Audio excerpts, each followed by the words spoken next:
Chegamos na nossa quinta exposição no livro de Ruth. Quantos têm o texto sagrado? O único livro que Deus fez para a humanidade, a Bíblia Santa.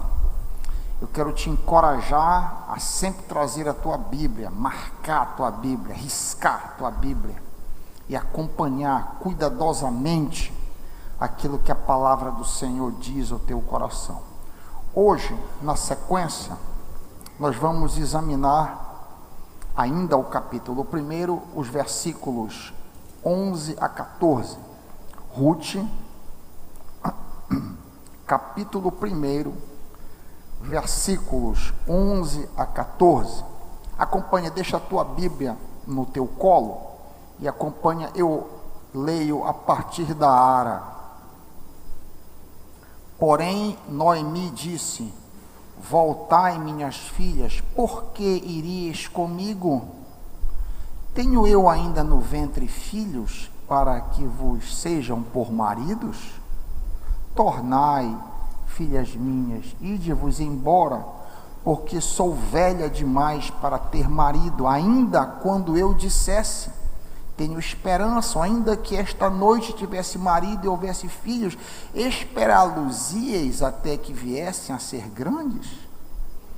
Abster-vos-ieis de tomardes marido? Não, filhas minhas, porque por vossa causa a mim me amarga ter o Senhor descarregado contra mim a sua mão. Então, de novo choraram em voz alta. Orfa, com um beijo, se despediu de sua sogra, porém Ruth se apegou a ela. Pai, fala aos nossos corações nesta noite. Nos convence, Pai, de decisões que precisamos tomar. Nos ajuda a sermos resolutos nas decisões, nos ajuda a escolher compromisso ao invés de conveniência, nos ajuda a escolher a Ti ao invés de escolher a carne. Nos ajuda hoje à noite, fala aos nossos corações, em nome de Jesus. E o povo de Deus apoiando diz: nosso texto, o texto que lemos, envolve tomada de decisão. Sem sombra de dúvidas, um ponto de encruzilhada. Que decisão tomariam as jovens viúvas?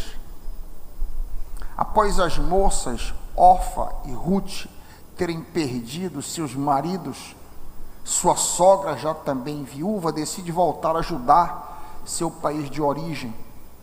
A sogra, Noemi, surpreendentemente, encoraja-as a permanecer em Moabe, terra natal de ambas as viúvas. A perspectiva de recomeçar em Moabe era incomparavelmente melhor do que imigrar para Judá. De pronto, as duas moças poderiam voltar às suas casas paternas. Daí Noemi afirmar, Ruth 1:7, bate os olhos em cima do 7, um pouco acima do que nós lemos. Daí afirmar no versículo 7 e 8, assim ela, com suas duas noras, partiu do lugar onde tinha morado. Enquanto voltavam para a terra de Judá, Noemi diz às suas duas noras: voltem para a casa de suas mães. Que o Senhor seja bondoso com vocês, como vocês foram bondosas com os falecidos e comigo. Fecha aspas. Em adição ao amparo dos pais, havia perspectivas para as jovens viúvas de um provável recasamento, consequentemente a constituição de uma nova família, como Noemi as assegurava. Lemos isso em Ruth 1:9. Olha aí, tu leste até o 8, olha o 9a e parte B. O Senhor conceda que cada uma de vocês encontre segurança no lar do outro marido. Então deu-lhes beijos de despedida. Fecha aspas. Salta aos olhos aqui para nós o despreendimento da anciã Noemi, que além de encorajá-las a ficar em Moabe, ainda evoca as bênçãos do Deus de Israel sobre elas, desincumbindo-as totalmente de uma possível culpa da parte delas por não amparar a sogra. Em outras palavras, o que Noemi está dizendo para as suas noras ou ex-noras, já que os filhos haviam morrido, eu vou parafrasear. Vocês duas estão livres para buscar a segurança na casa dos pais de vocês, buscar felicidade através de um novo casamento. Sintam-se livres, vão em paz, eu os abençoo, vocês não me devem nada, vocês foram esposas fiéis para os meus filhos, vocês têm sido bondosas para comigo, tentem recomeçar a vida de vocês em vossa terra. É isso que ela está dizendo aqui. Eu as abençoo no nome do Deus que eu adoro, o Deus vivo, o Deus de Israel. Em resumo, a sogra estava mais preocupada com as noras do que consigo mesma. Vejam que postura exemplar, pois as duas jovens ex-noras seriam de grande valia no amparo. A viagem demorava 5 dias. Seriam de grande amparo também quando chegasse lá para cuidar como cuidadoras da anciã, mas ela é despreendida, ela tem um interesse genuíno na felicidade das moças. Obviamente havia profunda amizade e grande carinho da parte das noras para com a sogra e vice-versa, como pode ser visto na parte C do versículo 9, que a gente leu ainda há pouco. Parte C do versículo 9 no verso 10. Mas elas, Orfa e Ruth, começaram a chorar bem alto e lhe disseram: não, voltaremos com você para junto do teu povo. Fecha aspas. O elo de amor que as unia era de fato extraordinário, pois é deveras raro ver sogras e noras se amando tanto. Popularmente falando, sogra e nora tendem a ser notórias inimigas, pelo menos isso é muito comum. A radical sinceridade da busca pelo bem da outra é visto no insistente apelo que Noemi faz para que desistam de acompanhá-la a um país estranho, um local com remotíssimas possibilidades de recomeço de vida. Vejam, estrangeiros eram mal vistos, eram vistos com suspeita pelos judeus, e os moabitas tinham um longo histórico de péssimo relacionamento com Israel. Isso é muito importante nesta equação que nós estamos considerando aqui. Vale lembrar que na época da conquista da terra prometida, bem antes da época de Ruth, Balaque, rei de Moabe, contratou Balaão para amaldiçoar os israelitas, a fim de que eles fossem mortos em combate. Números 22, 1 a 6. Como a tentativa de destruir Israel não deu certo, através da maldição, os moabitas então seduziram os israelitas para a prostituição, como lemos em Números 25, 1 a 5. Estando Israel ainda em Sitim, o povo começou a entregar-se à imoralidade sexual com mulheres moabitas. Elas os convidavam ao sacrifício de seus deuses, o povo comia e se prostrava perante os deuses moabitas. Assim Israel se juntou à adoração de Baal Peor, e a ira do Senhor acendeu-se contra Israel. E o Senhor disse a Moisés: prenda todos os chefes desse povo, enforque-os diante do Senhor à luz do sol, para que o fogo da ira do Senhor se afaste de Israel. Então Moisés disse aos juízes de Israel: cada um de vocês terá que matar aqueles que dentre seus homens se juntaram à adoração de Baal Peor, o deus moabita. Havia um grande histórico aí de relacionamento hostil e difícil entre Moabe e Israel.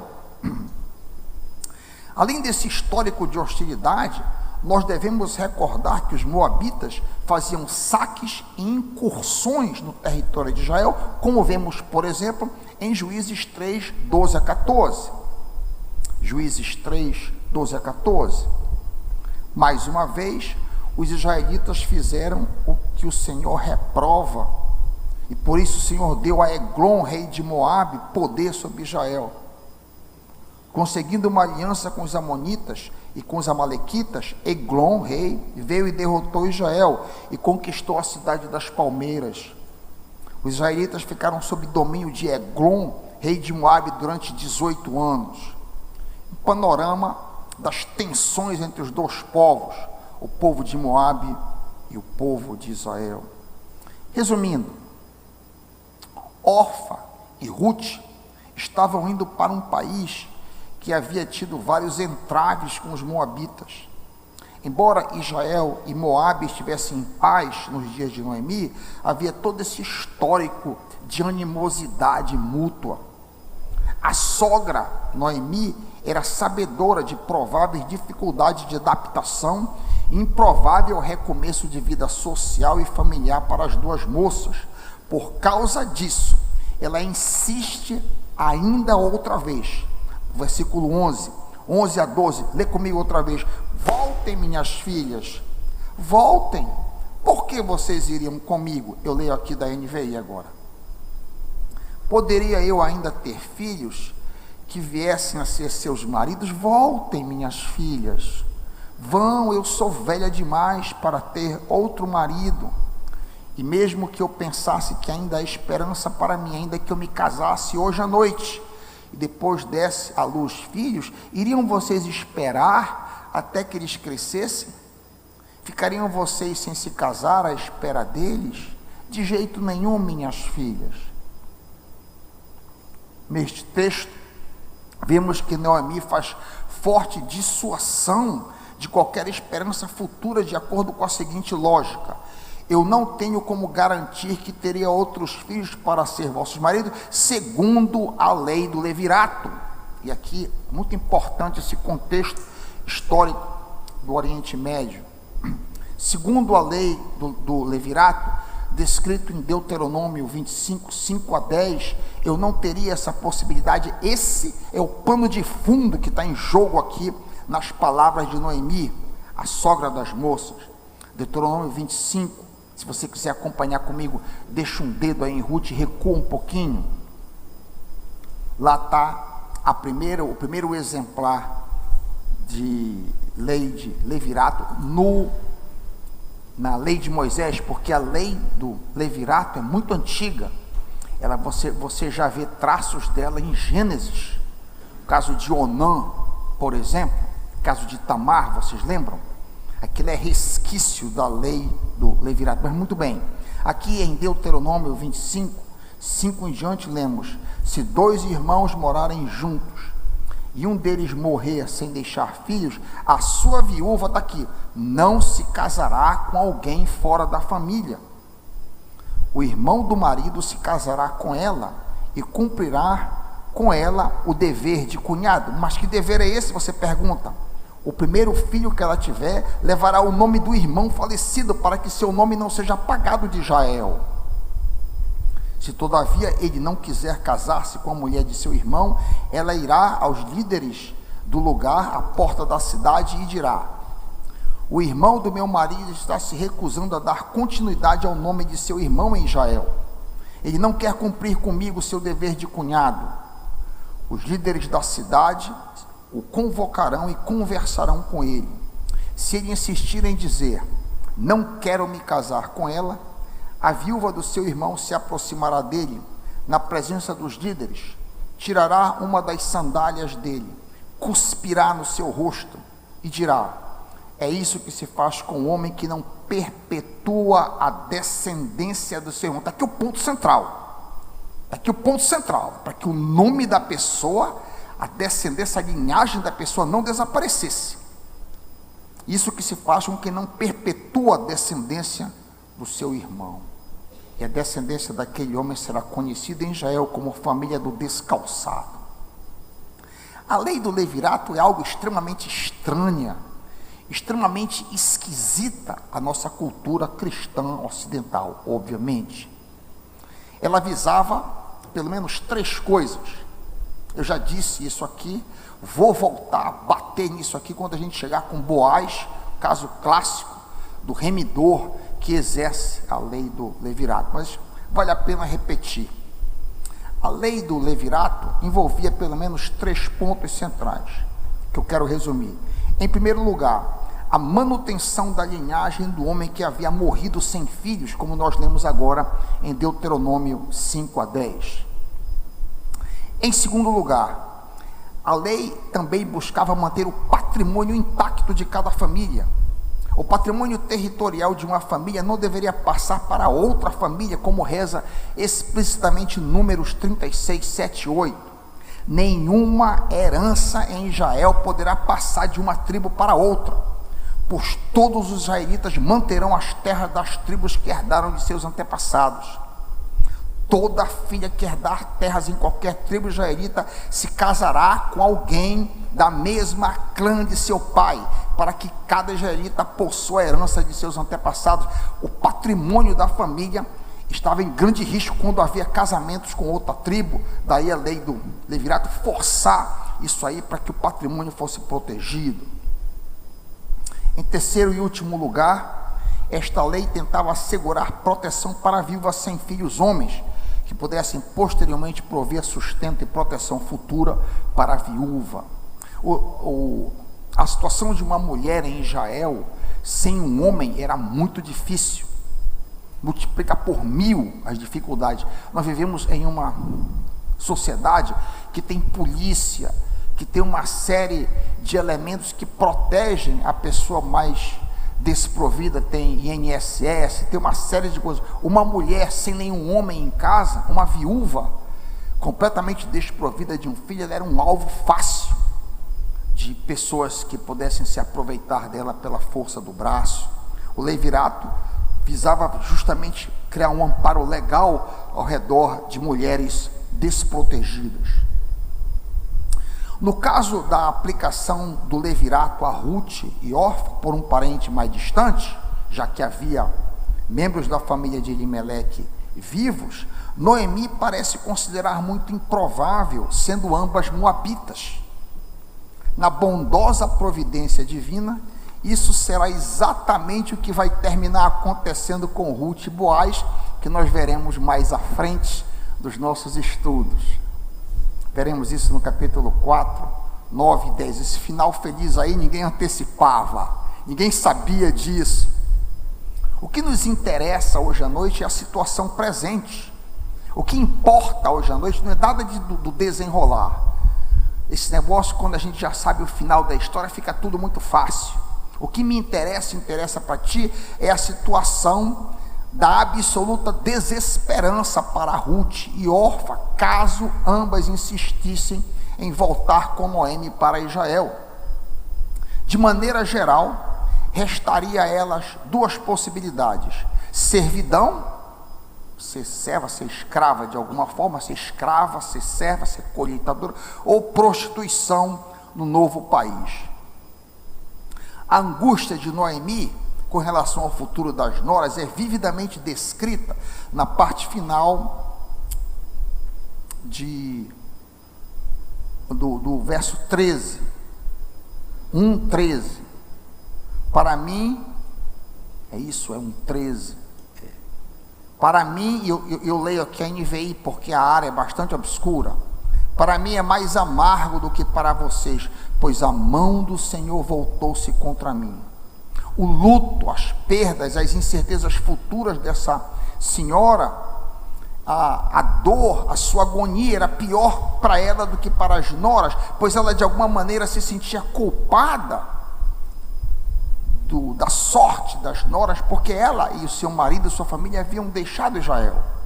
Então pairava algum tipo de culpa sobre ela, pairava esse peso. A família antes vivia feliz, em grande paz, como a própria Noemi testificou em 1:8 parte B: vocês foram bondosas para com os que morreram e para comigo. Então pairava essa culpa. As minhas noras estão nessa situação lastimável porque eu e meu esposo desobedecemos ao deixarmos Israel 10 anos antes. À luz da impossibilidade humana de ser feliz, Orfa toma a decisão da conveniência dela própria, buscar o que fosse mais promissor.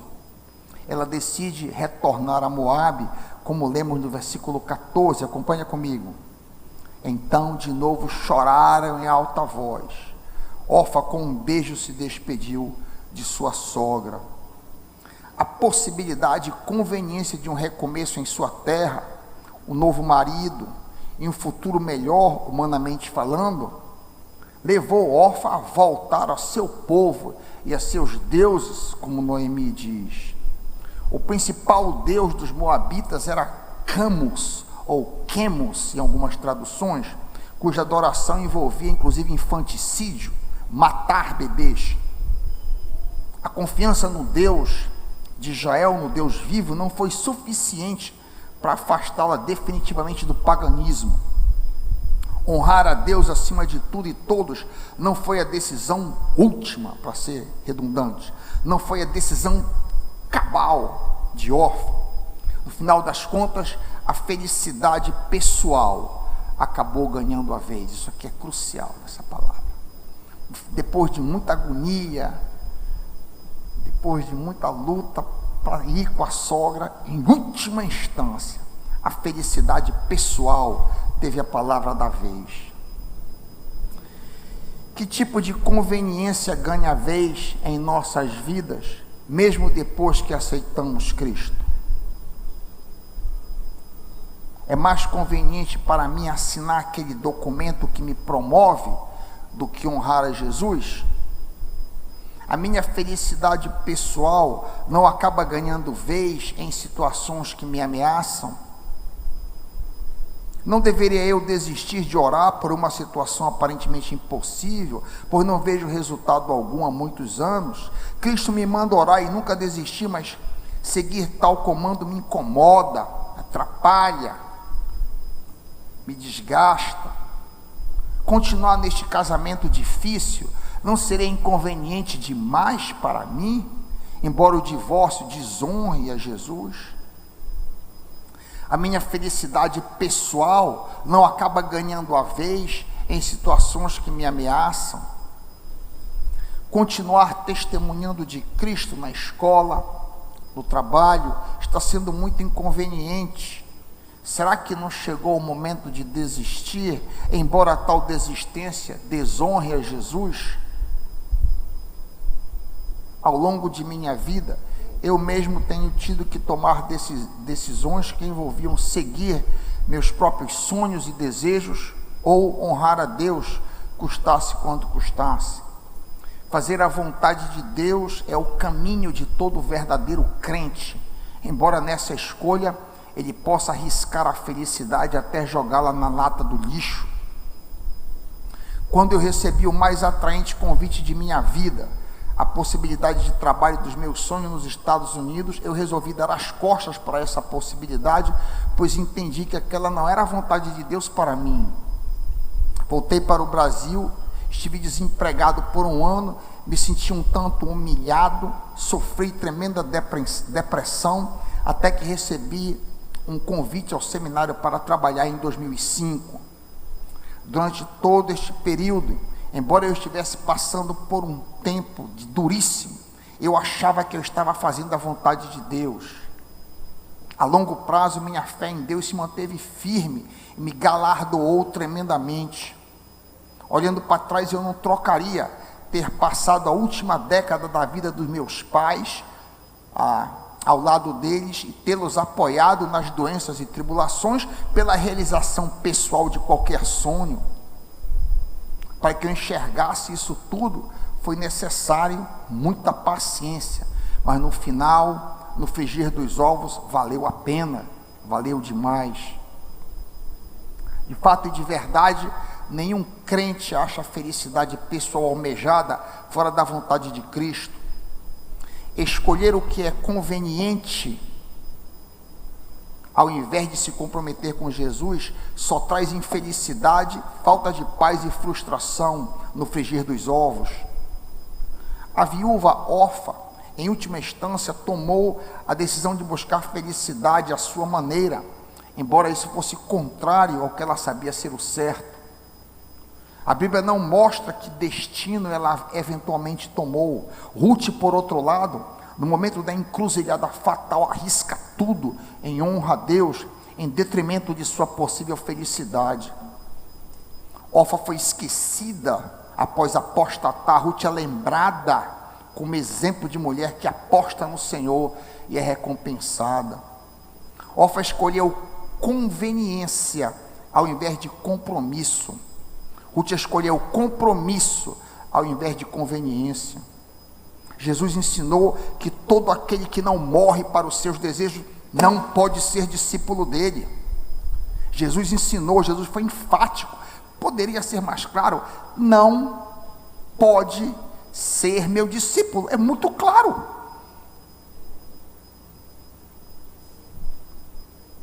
Estamos neste mundo para um período de teste. Estamos estagiando para a eternidade. Daí Cristo afirmar: se alguém quiser ser meu discípulo, negue-se a si mesmo, como eu acabei de dizer. Tome diariamente a sua cruz e siga-me. Pois quem quiser salvar, quem quiser curtir a sua vida, a perderá. Mas quem perder a sua vida, a sua vontade, os seus desejos por minha causa, este a salvará. Pois que adianta o homem ganhar o mundo inteiro e perder-se ou destruir-se a si mesmo? Você tem tido que tomar decisões importantes? Vocês têm tido que tomar, quem sabe, pequenas decisões? Pode ser que a sua decisão ou as suas decisões não sejam tão graves e tão fortes como as decisões comprometedoras que foram para Ruth e Orfa. Independente do tamanho da decisão que você tem que tomar, minha palavra para você hoje é: não escolha conveniência, escolha compromisso. Peça forças ao Espírito Santo. Ele está pronto a te ajudar a seguir o teu compromisso com Cristo, em nome de Jesus. Amém.